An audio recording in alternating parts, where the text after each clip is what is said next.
Welcome back to another video from the Debate Room Podcast. We are live, not live, but we are with you guys after another thrilling NBA Finals game.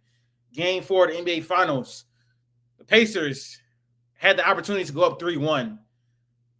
The Thunder were seemingly with their backs against the wall. Don't want to go down 3-1 against this team at all, having to win 3 straight. And the Thunder find a way to pull it out. We're down 10, I believe, in the fourth quarter. Were they down 10? Just about, yeah. I think it was 10, 8 or 10. It had to be around 10. And they found a way to come back. SGA was amazing in that fourth quarter. J-Dub was amazing in that fourth quarter. Chet had some big offensive rebounds. And the Pacers, with the opportunity to really shut the door in the series, couldn't get it done, and that may come back to bite them. Q, man, how you feeling? How you feeling after Game 4? With the overall theme of the series, what did you see tonight? We came into the series expecting it to be lopsided, sort of. We came into the series thinking it was going to be another unentertaining NBA Finals like the last few have been, but these teams have given us a show. They've given the NBA world a show. So, what do you think of the show tonight? I think it start to finish. It was a great game. Seemed like OKC had a little bit of edge going into the second quarter. It was like 34-35, high scoring first quarter, but it seemed like OKC was going to get to it because Shea didn't wake up yet. J-Dub was constantly attacking, getting downhill. He was causing some issues getting to the foul line and whatnot. Who's been great basically the last game and a half. Then that flagrant on Obi Toppin. After that, it seemed like the game kind of flipped into Indiana favor. After that flagrant, Obi went crazy. TJ McConnell came in and did TJ McConnell things for a little bit. Pascal was getting to it. It was a period of time they were getting steal after steal, turnover. And they it looked like they pretty much controlled the game. Came down to the final 3-4 minutes, and SGA woke up. Yeah, I think he had like 15 in the fourth, something like that. No assists, but I mean that don't really matter. You gotta get the bucket. That's what he's there for. Little ticky-tack fouls here and there. I thought the officiating early was kind of wonky, but it kind of calmed down later on. It's been a great series all in all. This game just pretty much encapsulated what the series is looking like. I know like Game 2 was a 20-point win, but every other game pretty much been kind of close down to the wire. And I think we should see this for the next couple games. Going back to OKC, they won. Indiana has won there before, but you can't rely on last-second shots. If OKC wants to win this series, they got to at least win this next home game because it's hard to win the Indy, as you can see. So I don't think they could go into Indy and win again like in a game like that again. But I mean, they did only hit three threes. I think they could shoot better than that. Chet just got to be a little better. I think he was getting abused a little bit in the beginning. Miles Turner can't buy a bucket. He's been horrible shooting the ball. But he's been good defensively. Just good back and forth series. Way better than the last couple of series that we've seen in the finals. Yeah, it's been an amazing series. But I want to start out my spiel, whatever, by giving respect to Indiana. Win, lose, or draw, no matter the outcome of this series, Indiana has earned my complete respect. And I was wrong about this series regardless. I said it would end in 5 or 6. I said it would end in 5 or 6 games. I said that the Thunder would basically dominate this series. I didn't really give Indy much of a chance going into the series, but they have completely earned my respect. Everyone counted them out in this series, and they have not backed down whatsoever. They have made SGA struggle outside of game. They made SGA struggle outside of the first 2 games. Obviously, he played well at the end of the game tonight, but Andrew Nembhard has done an amazing job. Aaron Nesmith has done an amazing job. Holly has even stepped his level up on defense. Siakam has been great on that end. They've been fearless. They've been playing their game. They haven't changed their game at all, despite facing a all-time great level defense. They're getting out in transition. They're knocking down a lot of threes. They're playing with pace, and they're being aggressive on defense. So I want to start out with giving them their props because they have made this a series. They've given us 4 great games. They've came to play in every single game. They obviously didn't get it done tonight, but I will say I was wrong about the series. It's not over yet. I still think the Thunder can win in 6 games. It's gonna be really tough to win a game 6 in Indiana for sure. Um, I think OKC can win in the 7 or whatever, but regardless, the Pacers have already proved the world wrong, regardless of the outcome of the series. I want to start there, specifically in this game tonight. Um, for for for OKC, that is just one hell of a win. That's potentially a series altering win. You win a game where the opposing team takes 17 more threes than you. No, that's not right. Wrong math. They took Made they only made 8 more. They didn't really shoot well from three. Um, the Pacers took 19 more threes than you and made 8 more threes, and you found a way to win the game by 7 points. So just a hell of a win. It seemed like they stayed within the flow of the game. To go on the road in game 4, which are backs against the wall, this is a must-win game for you. And to pull it out after being down 7, being down 8, being down 10, scraping back, cutting the lead to 2, and the Pacers going on another run, bring it back to 10. They showed championship resolve in game 4. So it's a ridiculously impressive win from the Thunder. SGA has struggled all night with Andrew Nemhard and Aaron Nesmith. And in the fourth, he has an amazing MVP level performance. He stepped up to the plate. Jalen Williams stepped up to the plate. Chet Holmgren, who has been struggling the last 2 games, played amazing defense down the stretch of that game. I think he was 0 for 4. Like Indiana was 0 for 4 against Chet, I believe, in the fourth quarter. He had big offensive rebounds and putbacks, finished with a double-double, and he battled through numerous injuries in that game, stayed on the floor, and kept gutting it out. So OKC's victory didn't have the strongest game in the box score wise, but they really gutted that one out. They stepped up when it mattered, and they tied the series 2-2 going back to OKC. I just think the Pacers lost this game because they weren't hitting enough of their threes, and then obviously OKC's defense really stepped up in that fourth quarter. Again, Indy has not won a game where, let's see, they have not won a game this playoffs where they are under 62 shooting. They still have not done it. They can, I guess, they can win in multiple ways, but if their offense is not knocking down shots, they can't really like find other ways to win, in my opinion. OKC made 3 of 17 from 3, 17.6% from 3.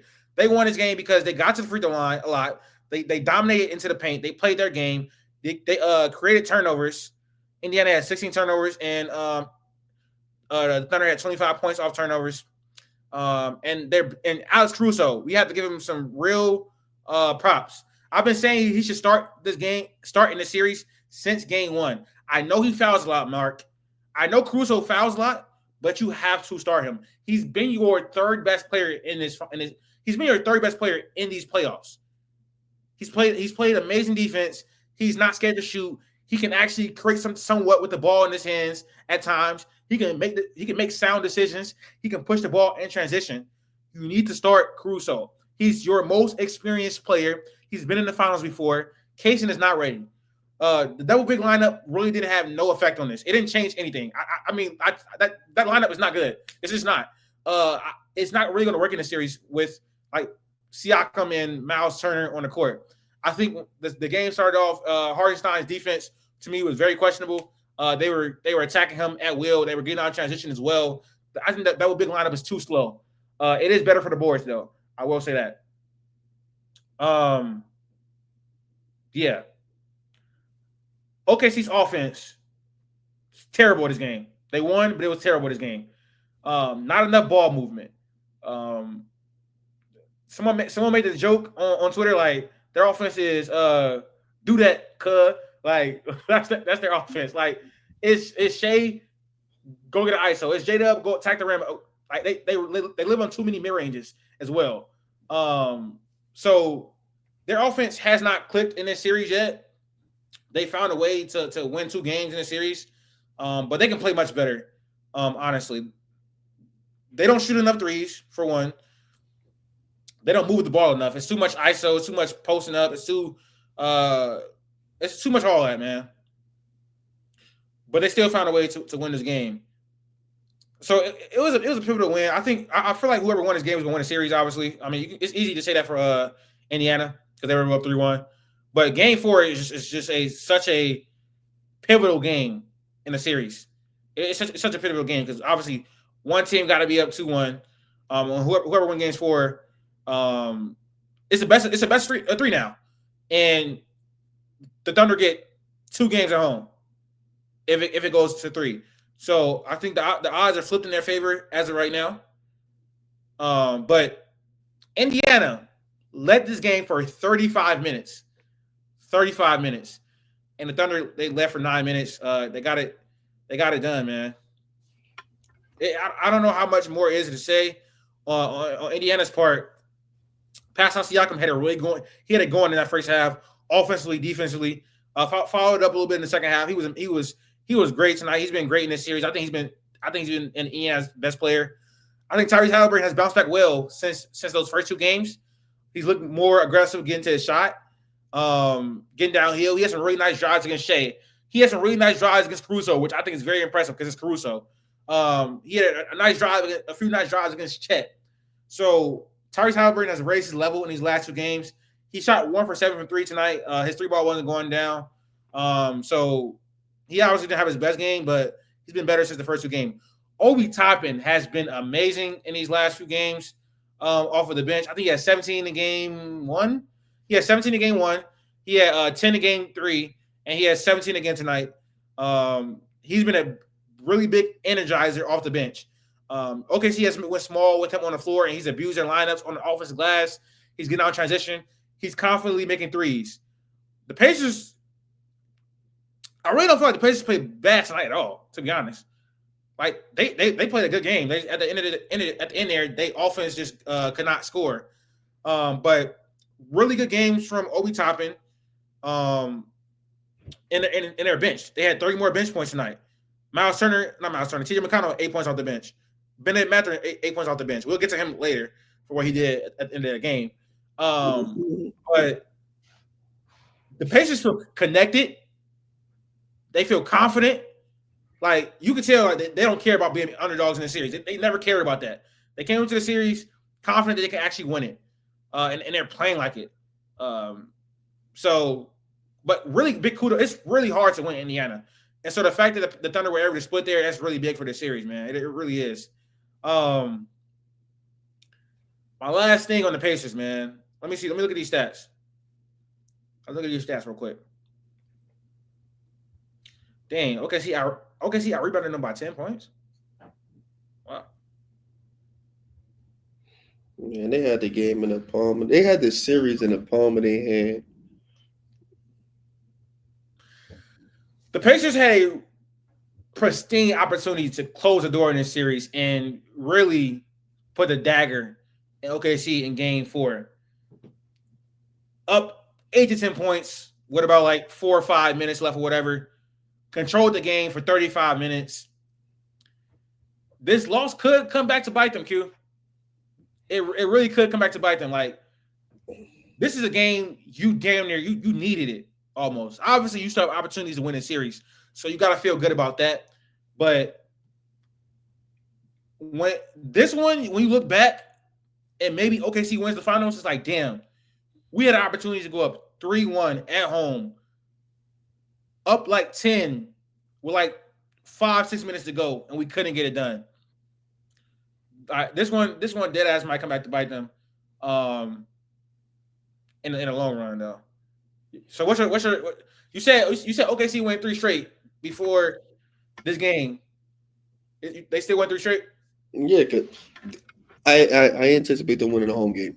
Like I think they go back home and finally have one of those like 30-point like pretty much blowouts. I think start to finish they put in belt, uh, and then come back home for a pivotal game like do or die game 6 with Indiana, and they already proved they can win on their home court. Like I said before the series started, both these teams play at their best. OKC is still the better team. Whether the margin was as big as we thought before, as small as what we see it now, still I think they come out hit probably I say OKC at by 4 at home. I mean on the road, close the series in 6. But no matter what, they still got to break glass in case of emergency with the game 7 on their home court. Uh, The only way it gets real sticky is if Indiana pulls it off again and wins on the road, which they've been a good road team this playoffs. But this is a different beast that they're going up against. Uh, yeah, Rick Carlisle and them they're gonna have to put together a masterful little game plan for Game 6. Game 5 they want to come back and try to win it at home because I don't think they're winning a Game 7 in OKC. Like if I'm Rick Carlisle, like I'm beating myself up and beating not really like I guess Ben or Latherin kind of like imploded kind of at the end, but we're talking about a dude that wasn't really getting a lot of minutes. We can't really blame him for that. He wasn't on the court when the lead got taken away, and they lost the lead, so it's not really like his fault for sure. Like his he should have made 2 of those free throws, the first 2, and just it may have looked different, but yeah, they like I said, they had the series in the palm of their hand, chance to go up 3-1 and go into OKC. With again, they haven't been there, and it's a very tough spot. Not that I don't think OKC could have gotten out of it, but it could have got dark for them. The series could have pretty much been over. So now they got to try to do that same game plan again. At least try to make it at least a little bit competitive because bad game. I can't believe they lost that. I got 2 more things before we go. 2 more things. A lot of people talked about how Chet is soft. He wasn't playing well enough. He's too skinny. He don't got a dog in him. Multiple injuries tonight. Clearly hurt. 14, 15. Excellent defense down the stretch of the game. He showed up when it mattered. He was clearly hurt, clearly injured. He clearly injured. Rolled his ankle multiple times. Hurt his shin. He gave you big offensive rebounds down the stretch. 15 boards tonight. And he locked up Holly on multiple possessions. He locked up Nembhard on multiple possessions. He really came to play. People had a lot to say about Chet after Game 3 and to begin Game 4. And he showed up. That's 1. 2, I don't know if I've ever seen a more disastrous stretch from any player in an NBA Finals game to completely lose the game. Like Benedict Mathurin had a lot to do with the Pacers losing this game tonight. Like he came in the game, when he checked in, he did nothing positive, nothing positive to end that game. He was fouling clearly. He missed like 4 free throws, just giving away possessions. Like he was a disaster. I don't know why. Rick Carlisle kept him out there. He obviously won him, but like, who else were you gonna go to? What I want to say is, Benedict Mathurin is such a volatile player where he can drop 27 to win you a game, and then come into a 4th quarter and completely lose you the game. Like obviously, it was more than just Benedict Mathurin is the reason why they lost this game, but he's such a high risk, high reward type of player. And he has struggled to be consistent in his playoffs. He's been pretty good in these finals. But some of his minutes in his playoffs have been really costly for the Pacers. Let me look because I know earlier in the playoffs, his minutes, like they lost them bad. Let's look. Lineups.